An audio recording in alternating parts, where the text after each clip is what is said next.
Please stand for the Pledge of Allegiance. I pledge allegiance to the flag of the United States of America and to the republic for which it stands, one nation, under God, indivisible, with liberty and justice for all. Clerk will call the roll. Councilor Vido, Present. Councilor Lopez. Here. Councilor Rodriguez. Here. Councilor Brown. Here. Councilor Bishop. Councilor Tahada. Present. Councilor Zaneta. Councilor Robinson. Councilor Perlatonda. Councilor Garcia. Present. Councilor Ray Recupero. All members present, Madam Chairman. First order of business, public hearing. So we're having a public hearing on food trucks, on the permitting and regulation of mobile food trucks. Anybody that wishes to say anything, please go up to the mic, state your name and address for the record, and you have 4 minutes. Anybody for public hearing on food trucks? Going once? Going twice? That portion is closed. Councilor Garcia? Motion to move the food truck ordinance out of order and move it to roll call. Okay. Any objections? Any objections? Councilor Avellaneda? Motion to amend? Motion to amend? City Councilor explain the amendment. Can you Yes. explain the amendment? Thank you. I think in sub-conference, we had discussed some fine-tuning, and one of the terms in the ordinance just states restaurants. But if you check our code book, we don't have restaurants licensed. They're either common vic, more often is the description. And leaving it as such in discussion with city solicitor made a motion, and this would be basically just to strike the word restaurant in that portion and put instead Part B and D would be replaced by a stationary business selling the same or similar products. Essentially, doing what the wording is intending to do, which is clarify that no mobile truck would be within 300 feet of a operation that's similar or sells similar product, which was the intent, rather than state restaurant. So we're just clarifying because there's no term restaurant in the book, in the new ordinance, so this is just to term that. So again, this would just take the word out restaurant and put in a stationary business selling the same or similar products. Want me to read the amendment? Please. An amendment offered by Councilor Avellaneda, amendment to the food truck ordinance. Motion to strike the word restaurant in section 1490.10, Part D, and be replaced by a stationary business selling the same or similar products. Does anybody wish to speak? All right, No so, discussion. We're going to vote on the amendment. If the amendment is adopted, the motion is adopted as well. On the amendment, we got a roll call. Roll call on the amendment? Yep. Leah Robertson, roll call on the amendment? Yes would be adopt the amendment, a no would be not to adopt the amendment. Councilor Vido? yes. Councilor Lopez? Councilor Rodriguez? Councilor Brown? Councilor Bishop? Councilor Tahada? Councilor Avellaneda? Councilor Robinson? Councilor Perlatonda? Councilor Garcia? Yes. Councilor Ray Recupero. The amendment carries. The motion is adopted. Welcome food trucks. Public speaking. Public speaking, anyone that wishes to address the city council, please come up and state your name and address for the record. Good evening. My name is Paul Cooley. I live at 45 Jones Ave, and I'm a 911 dispatcher for the City of Chelsea Communications. I stood before you 2 weeks ago and read a letter regarding an article that was written in the Chelsea Record regarding negligence on the part of dispatchers for a serious accident that occurred on the Tobin Bridge on April 1st. The facts were never reported on this incident. I'm here tonight to read the facts of that incident. At approximately 9:55 on April 1st, 2018, the Boston Fire was dispatched for a reported motor vehicle accident somewhere northbound coming from Boston on the Tobin Bridge. Shortly after, Boston Fire notified Chelsea 911 via telephone of the accident, but was unable to give an exact location and never requested a direct response to the scene. If the chief has evidence to refute that fact, then he needs to produce it, and his comments that suggest this is a Chelsea dispatch error are baseless. Fire Department protocol has Chelsea fire apparatus take a position at the Beacon Street and 4th Street off-ramps as standby for all northbound Tobin Bridge incidents coming from Boston, depending on the location of the incident. This protocol has since been updated to have the CFD apparatus respond southbound from Chelsea, regardless of the incident's location. As the call was being into our computer-aided dispatch system, Boston Fire was advising their company via radio with an updated location of the accident as northbound from Boston inside the Cana Tunnel. With that report, which put the motor vehicle accident well into Charlestown, the dispatcher made a decision to hold up on any response to the standby location. Boston units investigated the Tobin northbound from Boston from the Cana Tunnel to the Chelsea side and found no signs of an accident and informed Boston Fire Alarm they'd be returning through Chelsea. As Boston units were returning over the Tobin Bridge southbound, Boston Fire Alarm updated apparatus the location of the incident as being southbound on the Tobin inside the Cana Tunnel, and apparatus were on scene shortly after. At no time was Chelsea Fire Dispatch directly notified of the corrected location of the accident, nor were they requested to respond to assist. The city manager and the city father should also be concerned over this issue, as the chief's statements have put the city and the dispatchers involved in legal jeopardy. One more minute. Sorry. Go ahead. Oh, I thought you wanted me to stop. No. Should the victim seek a tort claim for the negligence that the chief alleges was committed? I would also like to point out that during several serious incidents over the past years, dispatchers have been wrongly accused or wrongdoing without any due process or fact-finding by the city administrative personnel. One that comes to mind was on May 17, 2012, where email communications were sent to several state agencies alleging our negligence by the Fire Department command staff in the death of a Garland Street resident, and once again, a week later, accused as negligent in the death of a City Hall worker that suffered a fatal heart attack in the elevator of City Hall. The dispatchers were never exonerated, it received no apology, and the city took no disciplinary action. I would also like to recognize a letter that was printed in the editorial section of last week's Chelsea Record that was sent by Sean O'Brien, president of Teamsters Local 25, Boston, our collective bargaining agent. We understand that the Chelsea Record was obligated to print the article, and we have no issue with them fulfilling that obligation. The letter contained inaccurate and false statements, and most importantly, it was never authorized by members of Chelsea 911. The chief has reached out to us, as he is under the impression we are upset by the article. Upset is an understatement. We are mortified. Those are the facts that haven't been reported, and if these facts want to be disputed by the chief, he's more than happy to put it forward. I thank you for your time. Thank you, Mr. Koulian. Anybody else for public speaking? Please state your name and address for the record. Good evening. My name is Shannon McAuliffe. I live at 85 East India Row in Boston. I am running for Suffolk County District Attorney, and I wanted to come to introduce myself to the City Council here in Chelsea. I wanted just to let you know a little bit about my platform. I believe in transformational criminal justice reform. I believe it's going to take the right district attorney to implement the criminal justice reform bill that has been passed by the legislator. And a little bit about me. I was a defense attorney for 15 years.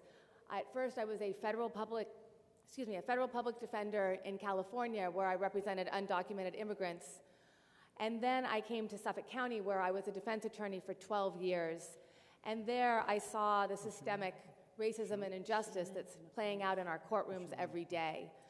That led me to leave law and go to the Kennedy School of Government, where I learned a few things about leadership, and then I came and I was the director at Roca Chelsea. I was in Roca Chelsea for 1 year, and then Molly Baldwin, the CEO, asked me to take over Roca Boston, which I did in August of 2015 and really turned that entire site from underperforming to highly performing. What I believe we need is to stop wasting billions of dollars in mass incarceration and really address the root causes of criminal justice. We spend $120 billion in incarceration in this country each year, and I think we need to get back to, instead of casting a very large destructive net, casting a smart strategic one, so we can use the money that we're spending on mass incarceration on things like drug treatment, things like ensuring that we have beds for homeless people, for mental illness, all of the root causes of criminal activity. I'd like to just end with saying, I think we need to start treating drug addiction like a disease. We need to start treating kids like kids when we can. And we need to really start taking immigration consequences into account when we're deciding how to mete out justice. I don't think it's right to take people away from their families, from their jobs, because they've made one mistake. I look forward to speaking to all of you one-on-one. I think I've called everyone. I've met with a few of you. I will make some calls this week too, and anybody who would like to meet with me, I will come over and have coffee. Chelsea is near and dear to my heart, and you'll see more of me. Thank you. Thank you. Anybody else for public speaking? Public speaking, going once, going twice. That portion is closed. We have the approval of the minutes, regular meeting, City Council, April 9th, 2018. Chair recognizes Councilor Garcia. File under suspension if there are no objections. Seeing no objections.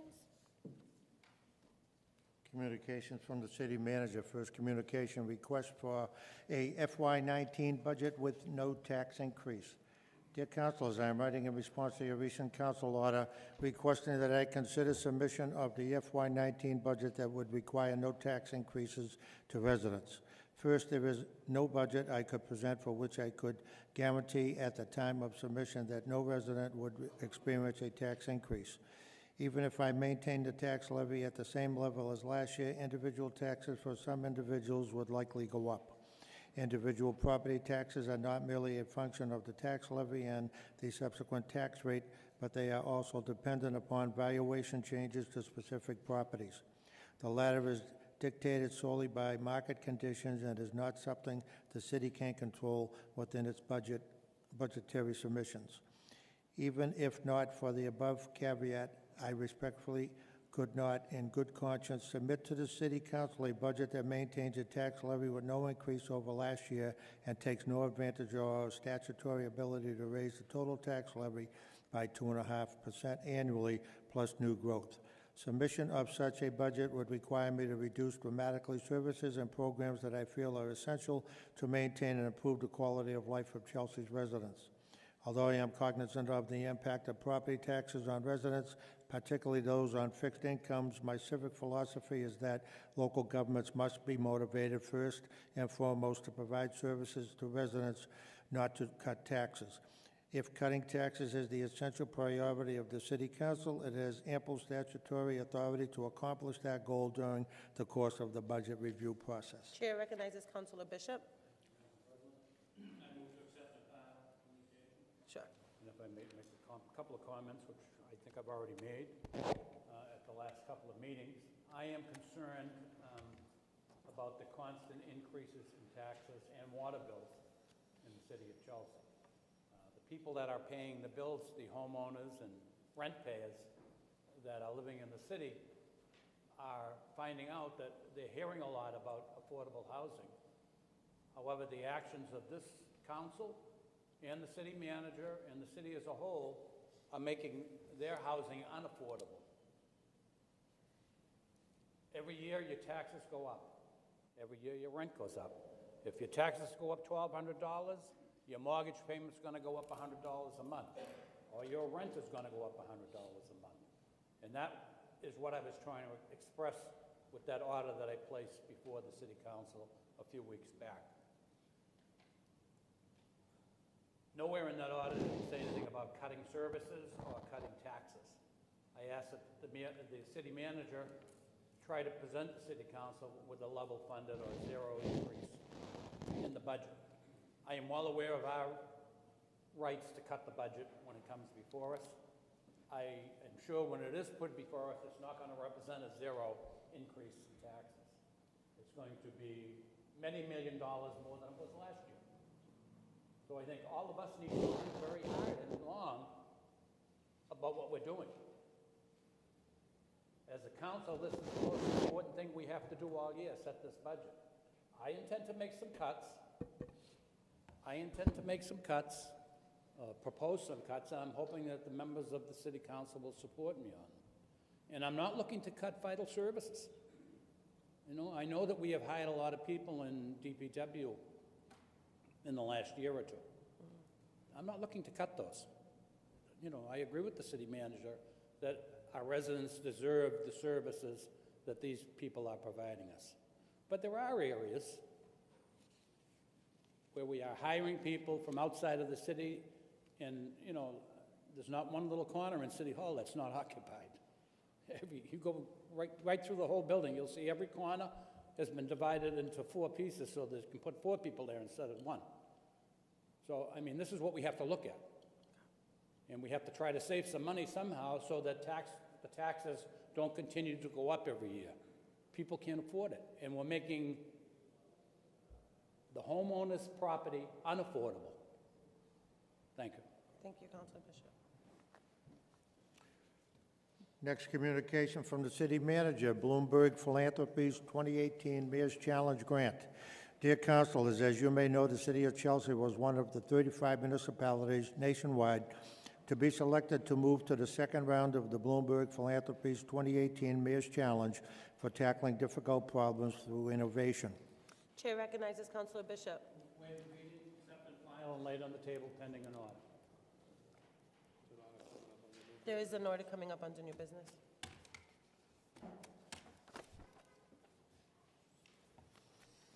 Communications and petitions to the council. We have a copy of a communication received from the city solicitor, Cheryl Watson Fisher, regarding elections, new polling location, and voting machines.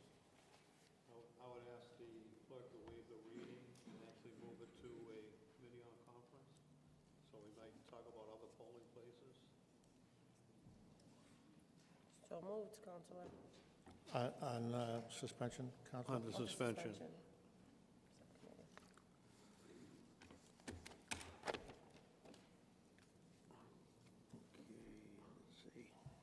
Unfinished business, we already did. did Second that. readings.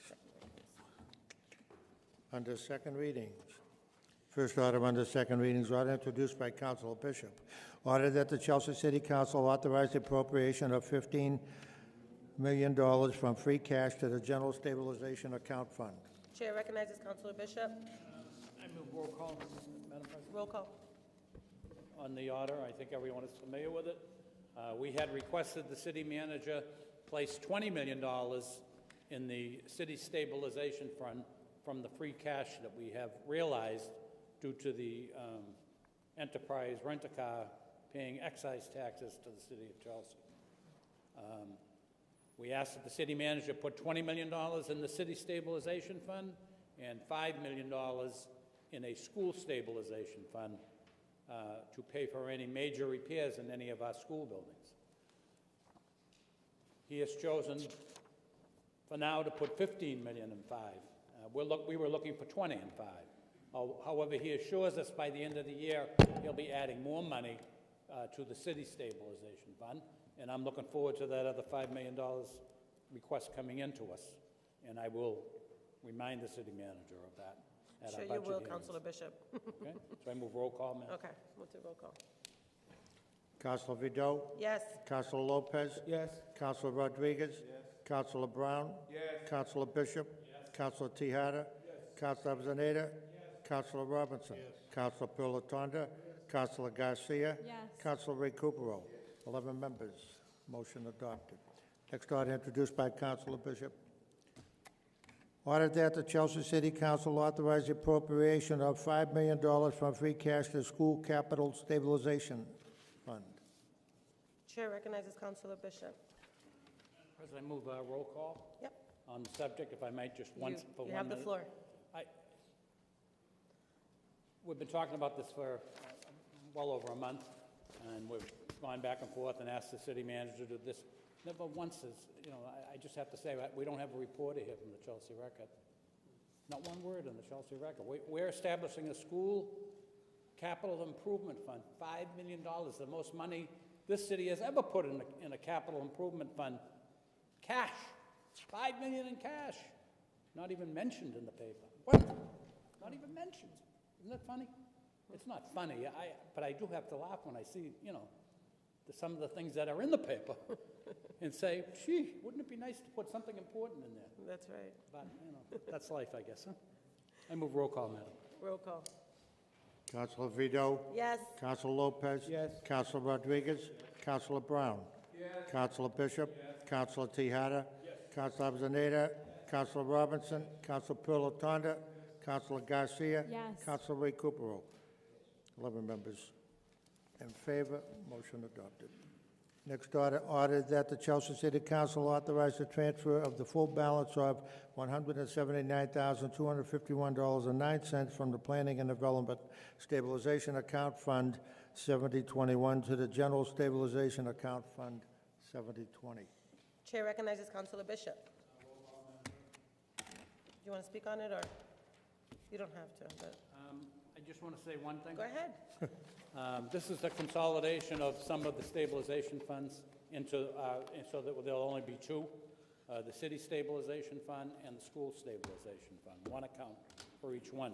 And I have requested and spoken with the city solicitor about making these accounts so that any funds that are garnered under these accounts, any interest gain stays in the fund, so that it'll grow.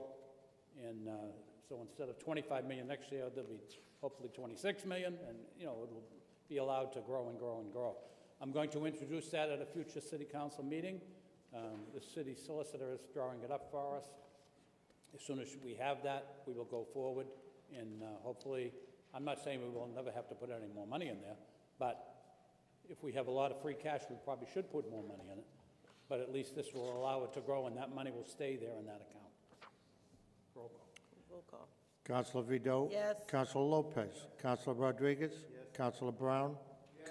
Councilor Bishop? Yes. Councilor Tahada? Yes. Councilor Avellaneda? Yes. Councilor Robinson? Yes. Councilor Pilatanda? Councilor Garcia? Yes. Councilor Ray Cooperall. 11 members voting in favor, motion adopted. Next order. Ordered that the Chelsea City Council authorize the transfer of the full balance of the $62,845.88 from the Capital Stabilization Account Fund 7022 to the General Stabilization Account Fund. Councilor Bishop. Roll call. Any?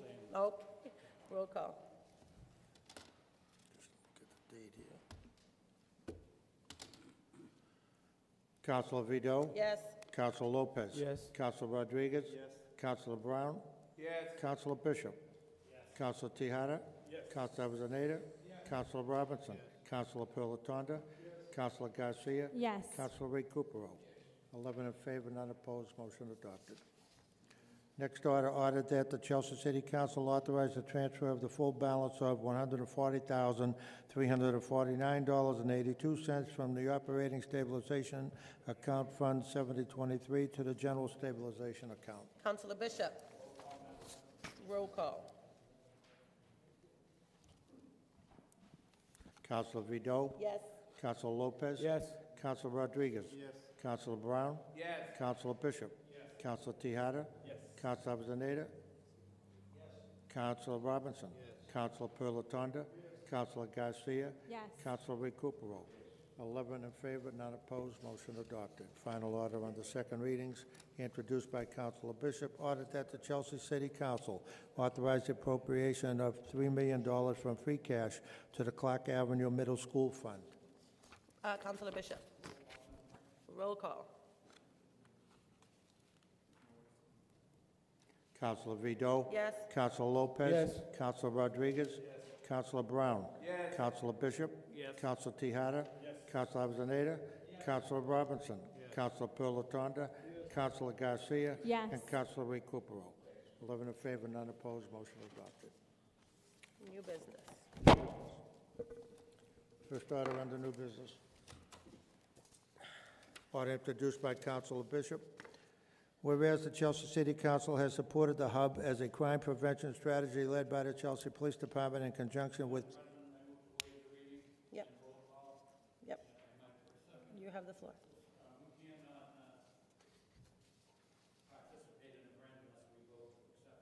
The funds from the grant, and that's what this is, a $100,000 grant, and hopefully it'll be more money a little further down the road, but without voting to accept it, the city has no legal standing to take the money. So I move roll call. All right, thank you. Can I just add something Go ahead. to that? I'd like to see a breakdown of the budget of $100,000, how the money's going to be used.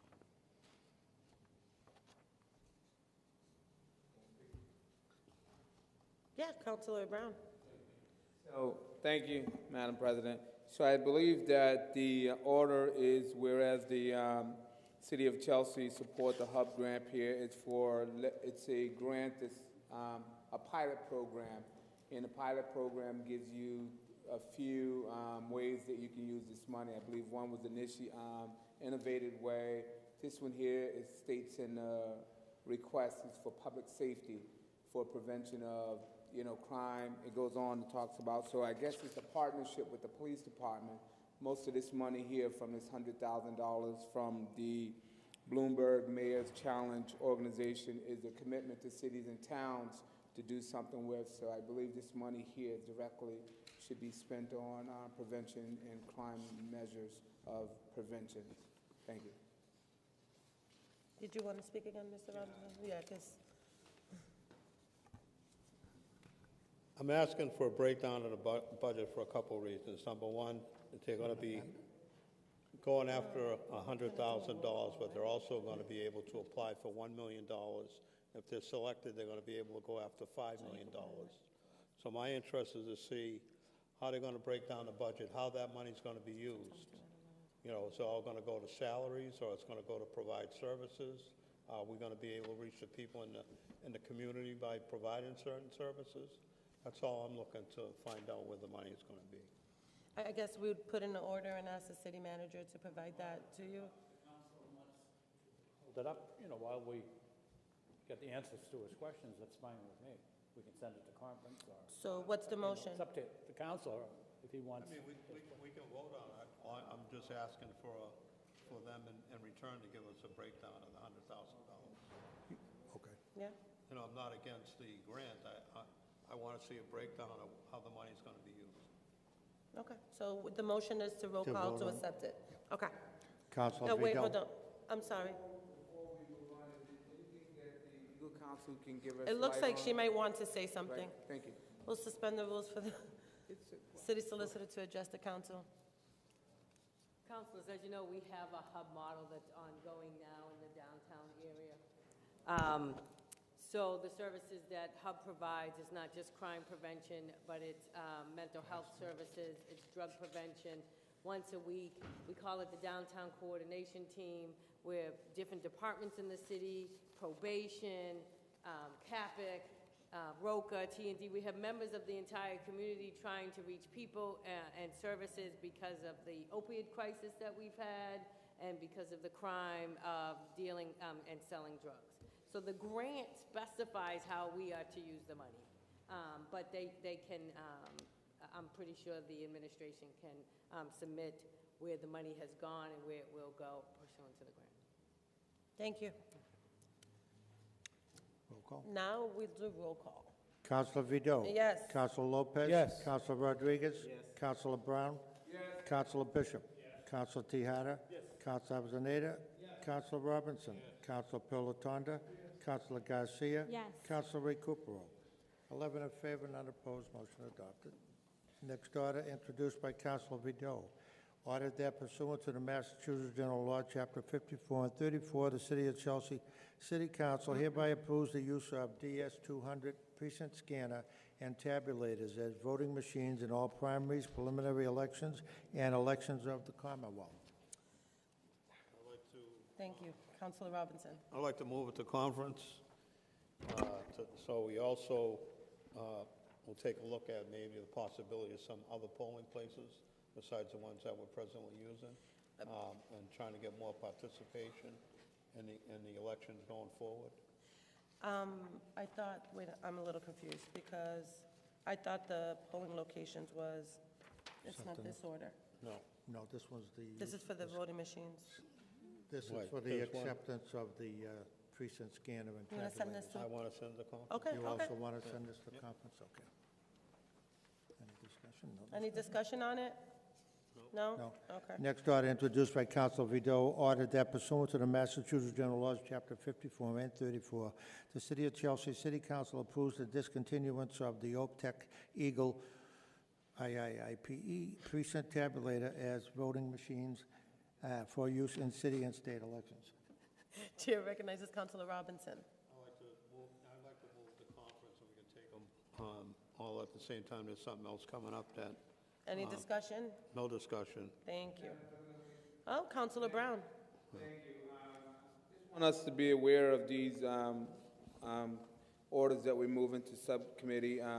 By law, state law, that if we decide to discontinue or get new voting equipment or move a location of a polling, we need to be thinking about the upcoming election. I believe the law gives us 120 days, and if my math is right, it's within the next few weeks in May. I believe it's May 7th, but I know there's some discussion that it may be May 21st, but we should be aware of that. If not, we would have to do it at the next annual city election. So again, if we're going to move these polling locations, if we're going to discontinue, we have a general election and law book right in the back, and it tells you it's 120 days. It says here, a city or town may vote for the majority of the city council by the vote of majority of the board or the selectmen at a meeting held no more than 120 days prior to the state or presidential primary or state election, which is the state election, which is November 4th. So we need to be aware of those September days. 4th. That's the primary. Okay, you're talking Okay, about. state election. Okay, I please. see what you're saying. So we got to Okay. be aware of that, okay? Okay. Thank you. Thank you, Councilor Brown. All right. Next order introduced by Council Vido, ordered that pursuant to the Massachusetts General Law 54 and 24, the City of Chelsea City Council hereby designates the Chelsea Senior Center located at Riley Way, Chelsea, as the polling location for District 7, District 3, and District 2. Chair recognizes Councilor Robinson.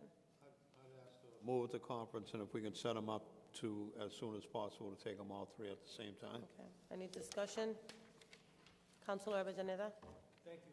Again, I echo the motion by Councilor Robinson. I know on the face of it, it seems like it's not an issue to move the voting site from St. Rose to the senior center. However, I am very concerned about just logistical things that are going to go on, and I'd like to have them discussed so that we all feel comfortable with this. Primarily, I'm concerned with the actual size. We know that the hall of St. Rose is much larger than what the senior center, social room is. So there's a size capacity. And along with that, yes, there's a parking, but there's the entrance to that Riley Way and around the corner onto Chestnut is rather tricky. I can't imagine that traffic's going to be easily going in and out of that. So there are some things that, again, I would question whether this is the best choice. I remember when it was at one point the old high school, and that's coming back online. I mean, it may not be ready now, but who knows when, and other locations may be discussed. Maybe it's the Merit Club, much bigger parking lot, bigger hall, who knows? But I'd like to make sure that before we just move it to the senior center, all things are considered here. So again, I'll look forward to this meeting being done as quickly as possible. Thank you, Councilor Brown. Thank you, Madam President. Again, I think that, when you do something like this here, you're talking about moving voters out of one location that they're familiar with. I think we have to also take in consideration for every voter that in those households that's in these districts. It'll be District 7, Ward 3, Precinct 1. It'll be District 3, Ward 3, Precinct 2, and 4 in Precinct 1. It'd be District 2, Ward 4, Precinct 4. So I think we potentially don't have a lot of locations, but if we have to look at multi-locations to make sure that it's accessible and it's also attainable to each and every voter in that district, just by moving it very quickly, this quickly, without voters knowing a public meeting, we'll be doing our voters a disservice. I believe, again, that it's very important that when we do decide what we're going to do as a council, as a body, we need to make sure that we'll be ready to let each and every voter in that district know that there has been a change in their voting location. Thank you, Madam President. Thank you. Anybody else? Okay. Okay. Next order introduced by Councilor Ray Cooper. Order that the city manager instruct the parking clerk to look into making temporary resident cards and visitor passes to stick similar to the resident stickers. Councilor Recupero. To adopt under suspension. If there's no objection, I'd like to speak on it. Seeing none, you have the floor, Councilor. This seems to be a big problem, because it happened to me. You get a ticket, you get this card that tells you you have a resident. Then, by mistake, it falls off, or you forget to put it on, they give you a ticket, and no matter what, you gotta pay it, just like I had to pay it. So, but the ticket they're giving you, you are legally there, just because your placket fell off. So why not do what Cambridge does? Cambridge gives you a placket with a sticker that you stick into your back window. So that way there's no excuse. You know, that's reasonable enough. That's not much to ask. That way, if you don't put it, and you have no excuse and you can't say anything. But I had a placard, I put it on, it fell down, then they gave me a ticket. So I went to appeal it and they said, oh no. But it was legal, but it doesn't matter. So to eliminate all that problem, just put a sticky, just like they do in Cambridge. You put it in the back of your window and there's no issues. Next order introduced by Councilor Recupero. Order that the city manager instruct DPW to patch up the sidewalk at the potholes and the potholes on Ellsworth Street, the end of the street, and on the side of Congress Ave. Councilor Recupero. To adopt under suspension. If there's no objection, I'd like to speak on it. I see no objections. You have the floor, Councilor. This street is so small that a car barely fits in it, but yet it's the most rotten street in the city. There's six family houses on both sides. That's all there is in this little puny street. And there has no sidewalk. The sidewalk is broken. The guy falls, they fixed it, but they don't even put a sidewalk. They put a piece of cement. There's holes all over the place, and the street is this small. It's the smallest street in the city. Why can't that street be fixed? Why? Because it's a puny street out of the way? All streets are created equal, so fix that one too. Streets are created. Thank you, Councilor Recupero. Order introduced by Councilor Recupero. Order that the city manager report back to the council with an update on the proposal to evaluate the roads on Pearl Street where the greenhouse is all the way to Congress Ave. Councilor Recupero. Up under suspension if there's no objection, and I'd like to speak on it. Seeing none, you have the floor. Okay, this is where the old people live. Do you want them to fall? I don't want them to fall. Fix the street. Go look at it. It's the worst street there is. It's like if you're going on a roller coaster. So if you want to go on a roller coaster ride, go straight on Pearl Street, right in front of the greenhouse, and you will definitely go on a roller coaster ride. Thank you. Thank you, Mr. Recupero. Public announcements, I'll ask that we save moments of silence until everyone has made their public announcements. Councilor Brown. Just want to let the residents know that's listening tonight that there's a free vaccination for cats and dogs that will be done on May 6th. That's a Sunday at Vogue Park, 10 a.m. to 1 p.m. So if you have a cat or dog, you want to get it looked at, please bring it down to Vogue Park. Also coming up in the month of May, we have Memorial Day celebration for our veterans. That will take place at 718 Broadway, and that would start at 8:15 in the morning a.m., and that will take place on May 28th. Thank you. Any, Councilor Recupero.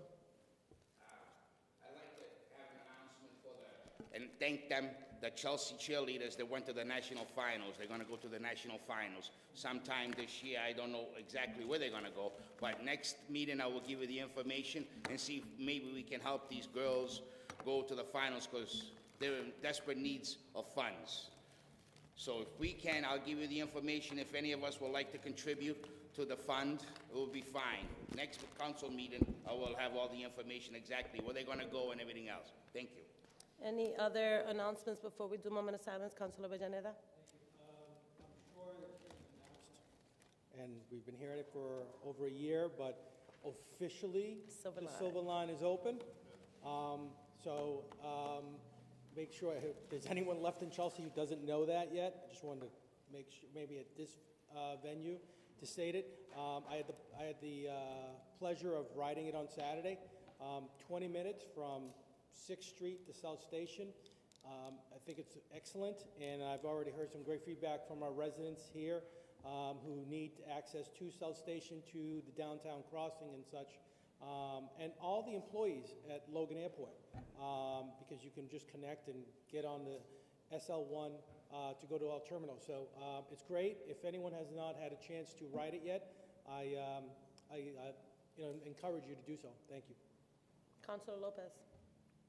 I just want to announce that Saturday the 28th, we're going to celebrate Earth Day cleanup, and we invited the people from the community, organized by the Green Roots, the city of Chelsea, and people from the community.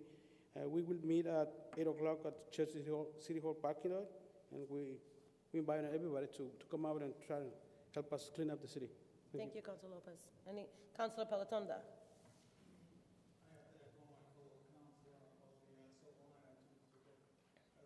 Saturday night around 9:15. Looked it up on the app, said it was going to be there in 2 minutes, arrived in 2 minutes. I took it over to the World Trade Center, went over to the waterfront and had dinner. I think it was in there in less than 10 minutes. The only thing I'm worried about is when you do take it during the day, because it does go, it went over the bridge, but it does hit traffic. I don't know how traffic is going to be then, but I'm going to take it again to see how it is, but it was pretty nice. Actually, it was nice because there was nobody on it.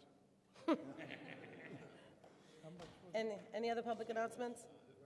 All right, so moment of silence. I'd like to have a moment of silence. Last meeting, I announced to everyone that Councilor Enyo Lopez's granddaughter was sick. Unfortunately, she lost her battle last week at 4 months at 4 months, and I just want to extend personally on behalf of this city council to Councilor Lopez and his family our incredible sympathy for your loss, and so I want to have a moment of silence for Evie Vasti Rojas Lopez, who fought from the moment she was born and her whole 4 months of living. Any other moments of silence? Actually, for President Bush's wife, Barbara Bush, and also for Kathy Finkelstein, longtime Chelsea resident, a bowling aficionado. Also, the father of Jimmy D'Amico Sr., who passed away. Cambridge for 90-plus years, was doing well with cancer, but then had a setback, so.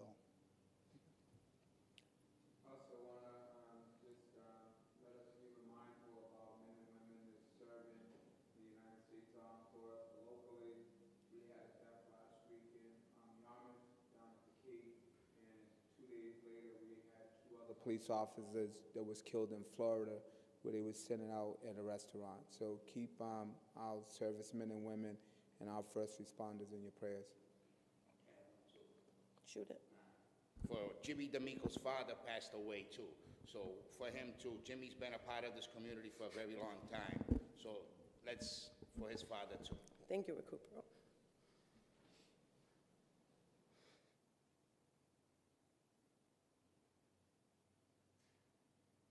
Seeing no further business before us, this meeting is adjourned.